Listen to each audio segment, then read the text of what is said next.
Salam, selamat pagi sahabat terkasih. Senang sekali kita bisa bertemu lagi di renungan pagi ini.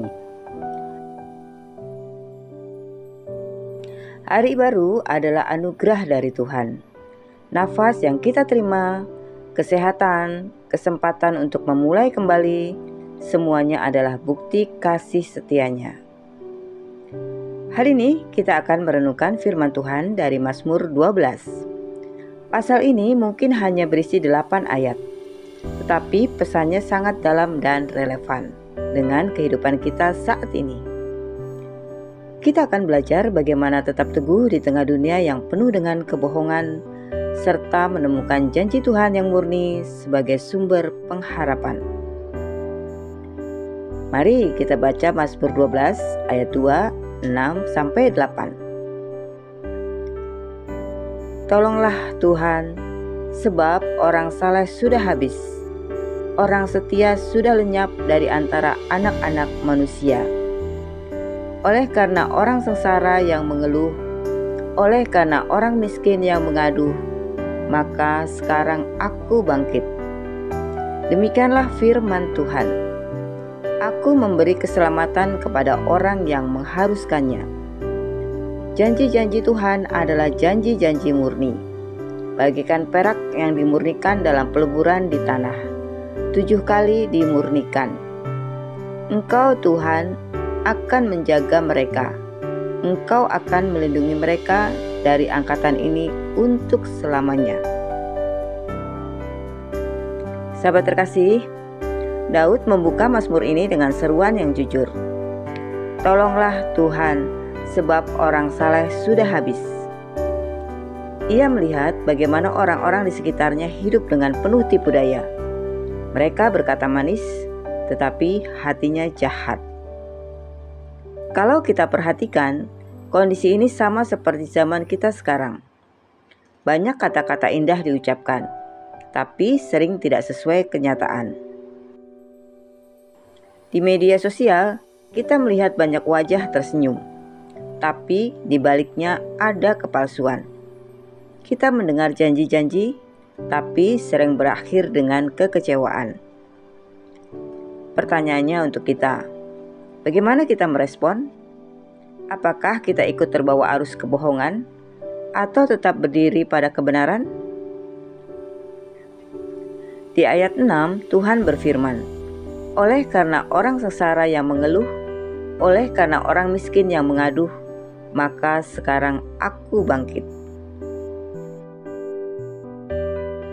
Sahabat terkasih, ini kabar baik. Doa dan keluhan orang benar tidak pernah sia-sia. Tuhan tidak menutup telinganya. Saat kita merasa terpojok, ditindas, atau diperlakukan tidak adil, Tuhan sendiri yang berkata, "Aku akan bangkit."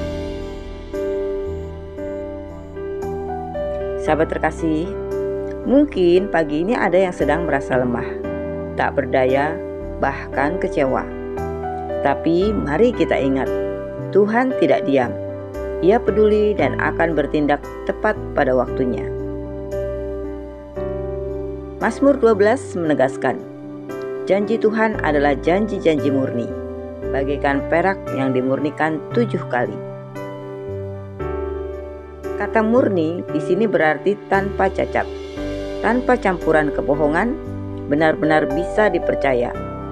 Tidak seperti janji manusia yang sering berubah. Janji Tuhan kekal dan pasti. Manusia bisa berjanji akan selalu ada. Tetapi ada saatnya mereka gagal karena keterbatasan. Tapi Tuhan berbeda. Firman-Nya berdiri teguh selamanya. Itu sebabnya kita tidak boleh hanya mengandalkan kata-kata manusia. Peganglah firman Tuhan. Apapun badai yang datang, janjinya tetap murni dan akan digenapi.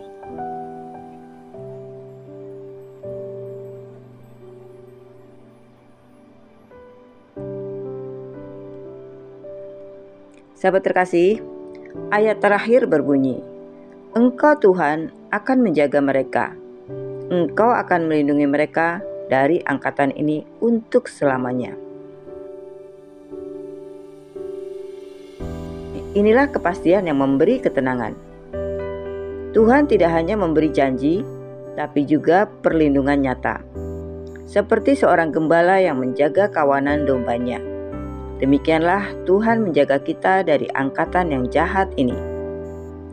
Sahabat terkasih, di dunia yang penuh kebohongan, jangan takut. Tuhan sendiri adalah pelindung yang setia.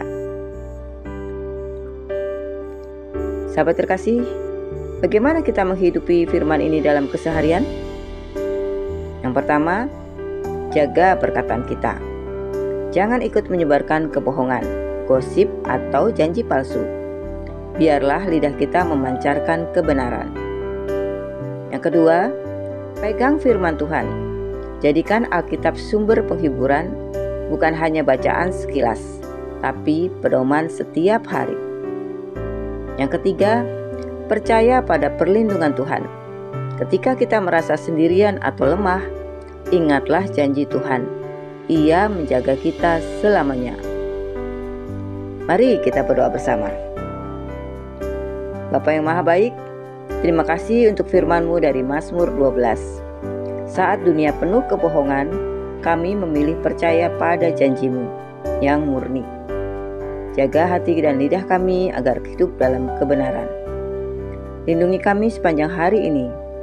Dalam nama Tuhan Yesus Kristus, kami berdoa dan mengucap syukur. Amin. Sahabat terkasih, jadikan firman Tuhan sebagai kekuatanmu setiap hari. Jangan lupa untuk klik like, komen, share, dan subscribe ya, agar lebih banyak orang dikuatkan melalui renungan firman Tuhan. Sampai jumpa di renungan pagi berikutnya. Selamat beraktivitas. Tuhan Yesus memberkati.